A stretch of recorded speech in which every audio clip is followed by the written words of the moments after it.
the Leader of the Opposition thinks that maternity pay is excessive and would go back to the failment that puts hundreds of thousands of children into poverty. Kemi Badenoch, the Leader of the Opposition. Thank you, Mr. Speaker. And can I echo the sentiments of the Prime Minister? The thoughts of the whole House will rightly be with the family of Lance Corporal Hooley, who tragically died supporting Ukraine in her fight for freedom. Yeah. Can the right honourable gentleman tell the House why are his own MPs describing him as a caretaker Prime Minister? Mr. Speaker, my own MPs are very proud. We've just passed a budget which protected our public services and our NHS. No austerity which brought our NHS to the ground. We've created the conditions for economic stability with the headroom we need. And, Mr. Speaker, we're concentrating on the single most important issue for families up and down the country, which is the cost of living, by taking £150 off their energy bills. That's in addition to the £150 for the 6 million of the poorest household. We're concentrating on what matters to the country. She's trying to save her job. Mr. Speaker, let me answer the question for the Prime Minister. He's being called a caretaker because everyone can see that he's lost control of his party. And this lot, they're all so busy trying to replace him. Order. Sorry? Can I just say the same people are making the same noises they made last week? I did say last week it wasn't the right time. I wouldn't do it this week. So please, let's not carry on with the way we left it last week. Kemi Badenoch.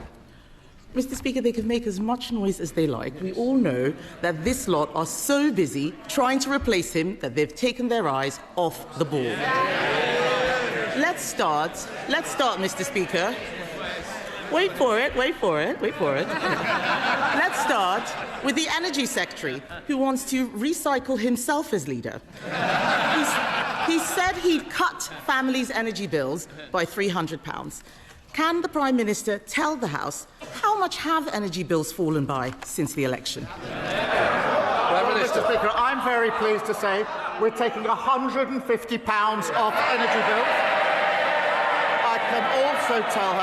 I can also tell her that that's on top of the £150 we've taken off last year for the 3 million poorest families, now for 6 million poorest families.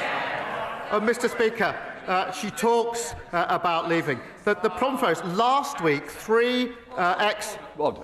Mr. May, I've told this side, I'll now tell this side. We don't need the pantomime auditions anymore, please. Mr. Speaker, last week I pointed out that 3 of her ex-MPs went to reform. That included the former Deputy Chairman, Jonathan Gullis. He liked to think of himself as a straight talker. He said they're finished and they've lost the trust of the British people.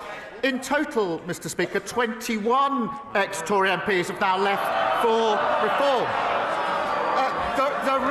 The real question, Mr. Speaker, is who's next? We can all see the Shadow Justice Secretary twitching after his come and get me plea from the member of Clacton. Mr. Speaker, we need no lessons from them. Mr. Speaker, I asked him about energy bills. He could power the national grid on all of that hot air. He promised to cut energy bills by £300. Energy bills have risen by £187. But let's look at someone else who's making a mess. Let's look at the Education Secretary. There she is. Labour pledged to recruit 6,500 more teachers. So can the Prime Minister tell the House how many extra teachers are there since she became Education Secretary? More than when they left office. I'm very proud to say so. We're in an upward trajectory. Mr. Speaker, they left our health service on its knees. They left our schools in a mess. They left our economy absolutely broken. They should be utterly ashamed of their record in service.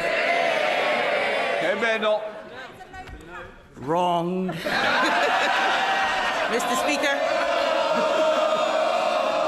Mr. Speaker, there are now 400 fewer teachers since she came into office. She's shaking her head. It's on the DFE website. Does she not check it once in a while? I can understand that the Right Honourable Lady is angry. We're all angry at the mess she's making. The Prime Minister doesn't know what's going on in energy. He doesn't know what's going on in education. Does he know anything about what's going on in the Home Office? Last year, the Prime Minister promised to recruit 13,000 more police officers. How's that going? Prime Minister. 3,000 more by the end of March, and we're rising on police numbers. Mr. Speaker, they left the Home Office. The criminal justice system is utterly broken. Sir Brian Leveson has said on that. They lost control of our borders. They lost control of every single department. And she's obviously spent the morning rehearsing for the Liz Truss show. She's probably going to be the guest star next week. Both of them talking about how Liz Truss was 100% right. But what Liz Truss said was the Conservatives need to take... No, they don't want to hear it. The Conservatives need to take responsibility. The Conservatives need to take responsibility for their 14 years of failure. That was Liz Truss, their former leader. So perhaps she'll heed that, get up and say sorry. Kemi Badenoch. Wrong again. I asked him how many police officers. There are now 1,300 fewer officers than at the election.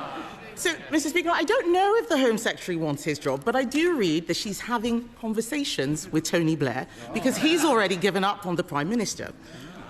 Why don't we talk about the Health Secretary? Let's see how he's doing. We do know he definitely wants the job. He said he'd end the doctor strikes. So can the Prime Minister tell the House how many appointments have been lost to strike action since last July? Mr. Speaker, they left the NHS an absolute mess, with the highest waiting lists on record and the lowest confidence in the NHS ever. The Health Secretary said he would do 2 million extra appointments. He hasn't done 2 or 3 or 4. He's done 5 million extra appointments. That is because we invested in the NHS. What did they do? Having broken it, they voted against that investment. They should hang their heads in shame.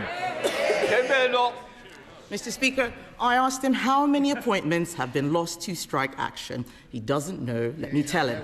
We have lost 93,000 appointments to strikes since the Health Secretary gave doctors a massive pay rise. It's the truth. I know they wouldn't know the truth if it punched them in the face, but I'm telling them the truth. It is no wonder that we read this morning that the former Deputy Prime Minister has said about the Health Secretary she'd rather stick pins in her eyes than be on his golden ticket. And, Mr. Speaker, the Prime Minister congratulates himself on 5 million extra appointments.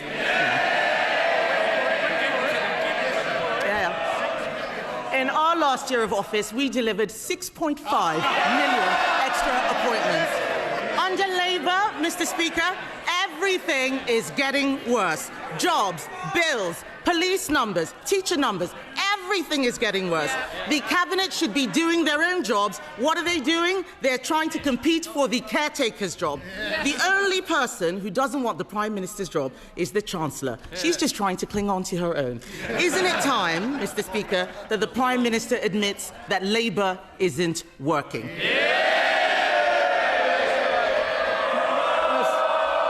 Mr. Speaker, she's living proof you can say whatever you like when nobody is listening to anything you have to say.